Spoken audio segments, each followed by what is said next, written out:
The sun burned high over the lake, and the water glistened like shattered glass, each ripple catching the light and throwing it into my eyes. I stood at the end of my dock, feeling the creak of the planks beneath my boots, and the steady lap of waves against the pilings. The air smelled of gasoline and brine mixed with the faint sweetness of pine drifting from the trees beyond the shore. For me, this dock was more than wood and bolts. It was memory and inheritance. My father had built it with his hands when I was young, and I had spent countless evenings here with him watching fish leap at twilight, listening to his stories. Now it was the last piece of him I had left. And then came her voice cutting across the water, sharp and shrill like a gull caught in wire. Kerren, her words cracked like a whip. You cannot stand there any more. This dock is no longer yours. She stood on her own boat, anchored smugly a few yards away. Oversized sunglasses hid her eyes, so the tilt of her chin and the curl of her lips revealed her contempt. The breeze tossed her bleached hair, but her stance was rigid, as if she were carved out of stubborn stone. In her hand she held a clipboard, pressed against her chest like it was divine law. My heart hammered and anger welled, but I forced myself to answer evenly. This dock is mine. I have the deed. The property line is clear. My voice felt steady, but my stomach twisted, because I already knew how this woman worked. She was the HOA president, the self-appointed queen of the neighborhood, who never missed a chance to remind everyone of her authority. She laughed, a dry, cruel sound dripping with condescension. Your paperwork is meaningless. She said the board voted on new regulations last week. Your dock violates the code, and therefore it must be removed. Consider this an eviction. Notice you have until tomorrow. Before fines start accumulating, she waved the clipboard in the air like she was striking a gavel. The wind carried her words across the lake, and they stung my dock, my history, my peace stripped away with a flourish of her manicured hand. She added one final jab. With a smirk, this neighborhood deserves better than some shabby relic cluttering up the view. People like you should learn their place. Something inside me cracked at that sentence. It was not only about the dock anymore. It was about dignity. She had taken aim not just at wood and nails, but at my father's memory, of my right to stand where I stood, and at the respect I deserved. I tried one last time to reason with her, hoping against sense that she would back down. I said calmly, Kerren, you cannot enforce imaginary rules. I have legal proof. If you continue this, it will not end the way you think. But she only tilted her head like a cat amused by a cornered mouse. She said, oh, you will see how it ends, trust me. Her boat shifted slightly with the movement of the water, and her laughter echoed before fading into the sound of gulls overhead. I stood frozen at the edge of the dock, feeling powerless and furious. Every sound seemed sharp as the crash of water against the rocks, the buzzing of an outboard motor. Somewhere across the lake, even the rasp of my own breath. I thought of my father, his rough hands guiding mine, as he showed me how to tie a cleat hitch on this very dock. His voice was always patient, steady. He would have told me not to let anyone take this away. He would have told me to stand tall. I clenched my fists and whispered to the empty air, this is mine. Kerren turned her boat, lazily circling as if savoring my silence. Her silhouette against the sun looked like a shadow of arrogance painted across the glittering water. She shouted across again, do not bother fighting it. You will lose. I always, when she let the words hang like a curse, and then revved her engine, leaving a trail of froth as she sped away. I stayed rooted on the dock, the boards warm beneath my boots, the water tugging against the pilings. My pulse refused to calm. The humiliation was raw. Her threats were outrageous. And yet she carried herself with such certainty that doubt wormed into my mind for a moment. Could she actually take this from me? But no, I reminded myself. The papers in my desk drawer were ironclad. The property was mine. The dock was mine. What she had done today was nothing short of an attack fueled by arrogance, and greed. Still, her power, her influence in the neighborhood, her endless confidence made her dangerous. I could not ignore that. I knew what she was capable of, and I felt the shadow of her presence, even as her boat disappeared beyond the cove. The lake returned to quiet save for the distant hum of cicadas. The sky glowed with late afternoon light, casting long shadows across the planks. I exhaled hard, and steady. My chest still ached, but somewhere under the anger was resolve. I would not bow to her rules. I would not surrender my dock or my memories. I would find a way to turn this around. The thought anchored itself inside me, as firm as the pilings beneath my feet.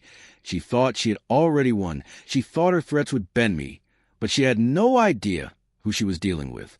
I whispered to the empty dock, let her try, and I watched the horizon, waiting for her next move.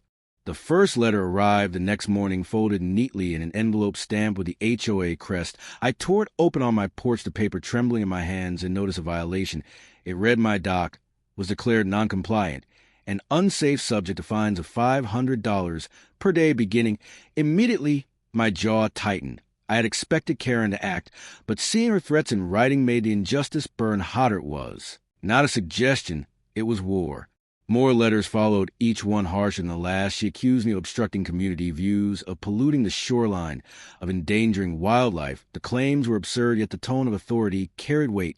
She knew exactly what she was doing, buried me in threats, until I broke. Each morning felt like an ambush. When the mail arrived, each envelope a reminder that she held the power to make my life unbearable. Neighbors began whispering. I caught snippets. When I walked by, some repeated her lies, saying the dock was unstable. Others said it was an eyesore, lowering property values. Kerren had planted her poison while turning the neighborhood against me. I saw her on the street more often now, strutting with the confidence of a queen, holding court. Her smile was thin, her eyes hidden behind dark glasses, but her voice always carried a shame about that dock. She would murmur loud enough for everyone to hear. She is turning the lake into a dump. At night, I paced the boards of the dock under the pale light of the moon, my thoughts tangled with anger and exhaustion. The water shimmered dark and cold, reminding me of my father again. He had loved this dock because it was a place of peace. Now it was becoming a battlefield. Every creak of the boards under my feet felt like a plea not to give, and I whispered to the night, I will not let her take you. Then came her boldest move. I returned one afternoon to find a massive shadow looming across my dock. Kerren's luxury boat anchored broadside, blocking every inch of access. The engine rumbled low, as if taunting me. She stood on deck, sipping something from a tall glass, her oversized hat tilted arrogantly. She called down with a smirk, I thought I should give you a taste of what eviction feels like. Since you refuse to comply, I will just park here indefinitely until you pay your fines. Your little dock is mine. Her laughter carried across the water, sharp and cruel. She had turned my property into her personal throne. The sound of music followed as more of her allies boarded her boat. She announced it was an HOA dock meeting right there on my boards. The audacity left me breathless. They sipped wine and gossiped feet from where I stood powerless. Her voice rang out again to her guests. This is why rules matter. We cannot allow people like him to drag our community down. My fists clenched, but my mind raced. Reasoning was useless. She had chosen humiliation as her weapon. Each mocking glance, each burst of laughter carved deeper into my resolve. I realized then that she was not content to win quietly. She wanted to crush me publicly, to make me a lesson for anyone else who dared defy her.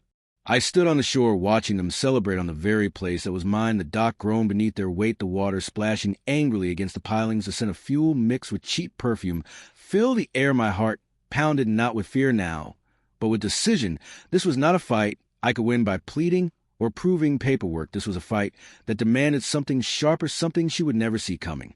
The sun sank slowly, the sky glowing red and orange. Kerren raised her glass in a mock toast toward me, a wicked grin curling her lips. She thought she had cornered me. She thought my silence meant defeat. But inside me a different fire had been lit. I turned from shore without a word, my jaw tight, my mind already shaping the outline of a plan. Every step back to my house felt heavier than the last, but with each one the anger transformed into focus. Kerren believed she had stripped me of options. She believed her influence made her untouchable. She believed the dock was already hers. But she was wrong. I paused at my door, looking back at the water one last time. Her laughter echoed behind me, sharp against the calm night. I breathed deep and whispered to myself, if she wants war, then she will have it. And for the first time since the conflict began, I felt a surge of power, not borrowed, not begged, but forged out resolve. I closed the door with steady hands, already knowing the battle had shifted.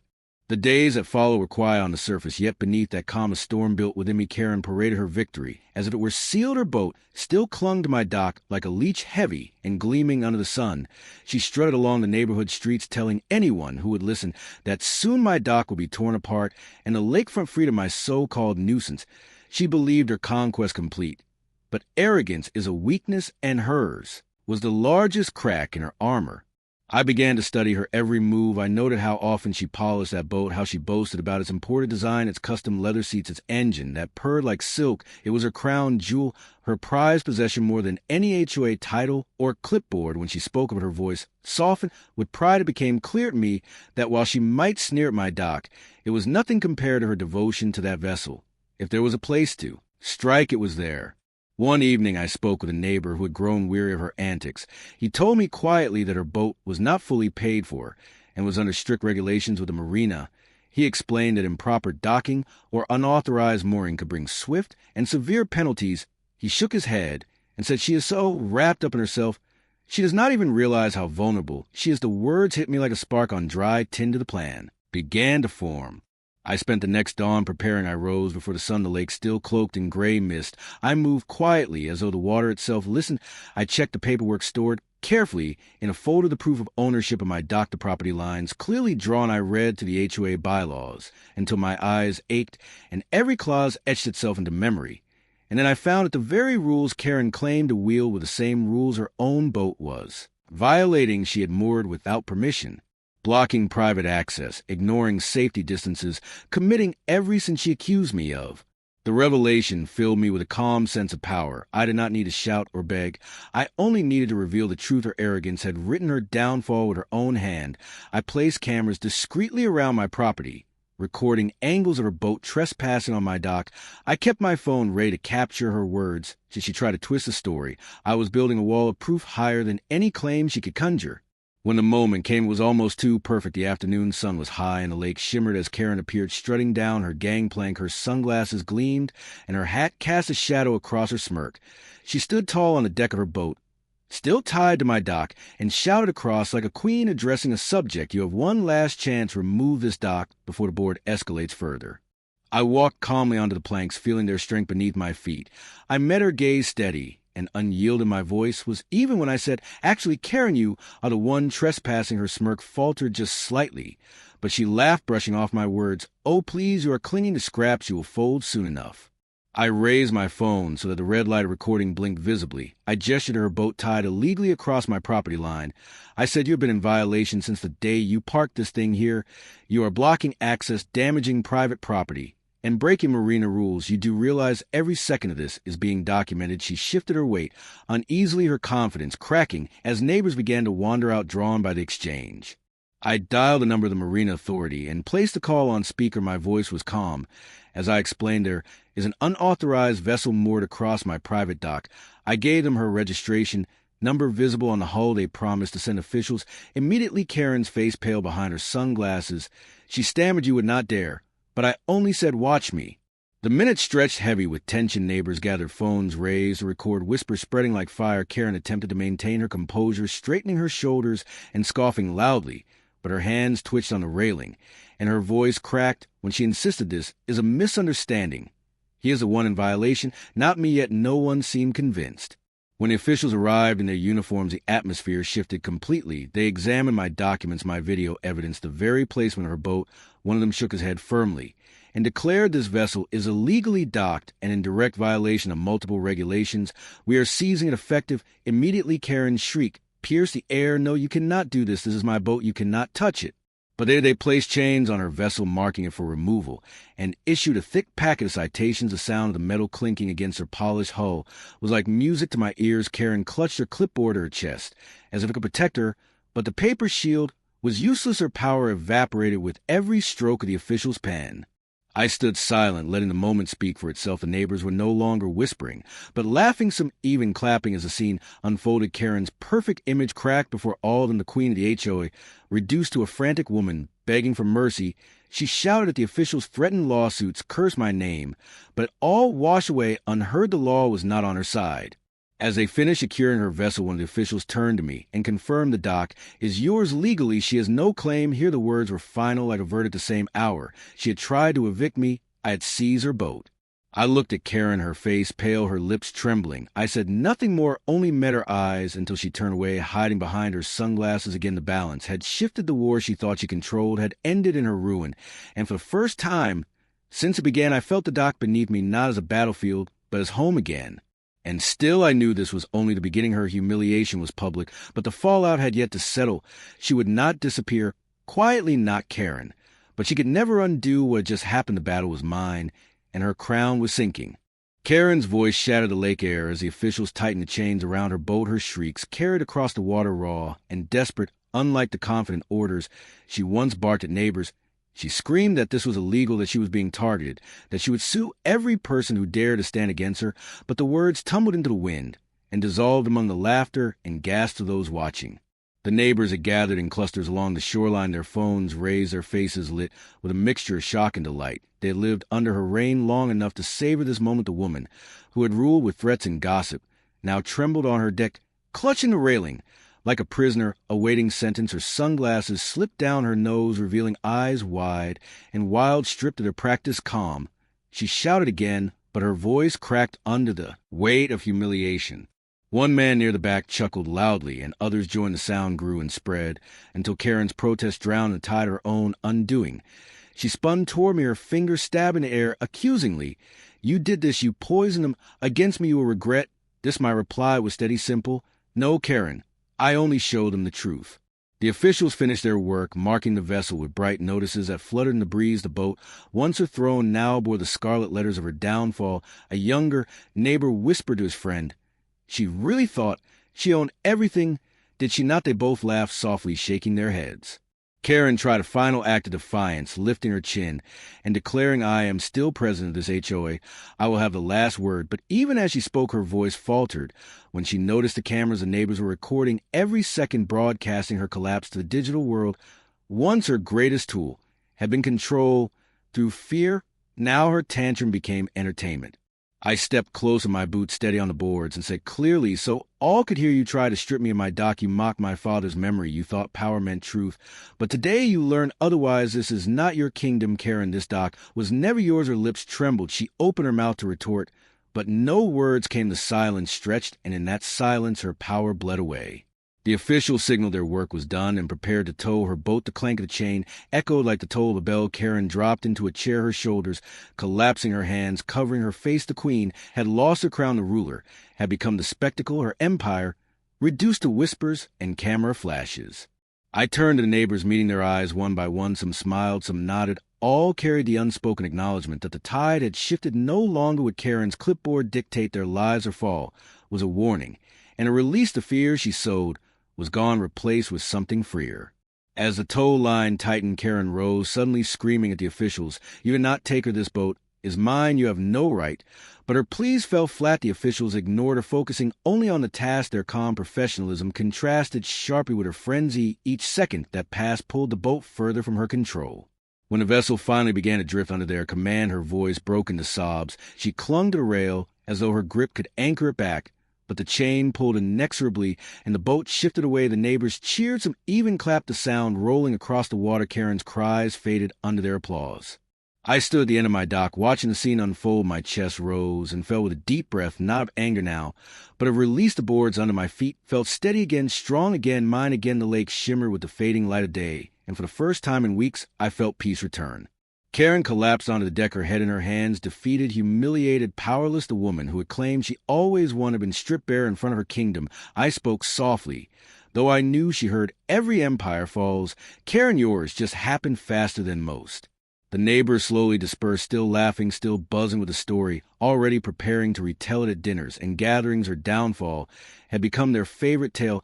A few stayed behind to pat me on the back, murmuring about how she had it coming. Their words warmed me, but the true satisfaction was in the silence that followed when the dock once again belonged to me alone.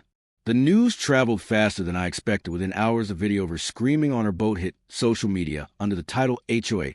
Kerren loses her crown. The clip spread like wildfire, and soon comments flooded with laughter and disbelief. The tyrant of the neighborhood had become the internet's newest spectacle. Her humiliation was no longer confined to the lake. It was immortalized online. Days later, fines piled upon her name. She lost her presidency, stripped by a vote. She could not contest the very board she once controlled, turned on her, eager to sever ties. She had become toxic, unwanted, a cautionary tale whispered about with smirks. I sat once more at the edge of my dock, legs dangling above the water, watching the sunset paint the sky in amber and violet. The gulls called overhead, and the waves lapped gently against the pilings. The smell of pine drifted again, sweet and calm. My father would have smiled at this sight. The dock was safe. The legacy endured. I whispered to horizon. She tried to evict me from my dock, but in the end, I evicted her from the water.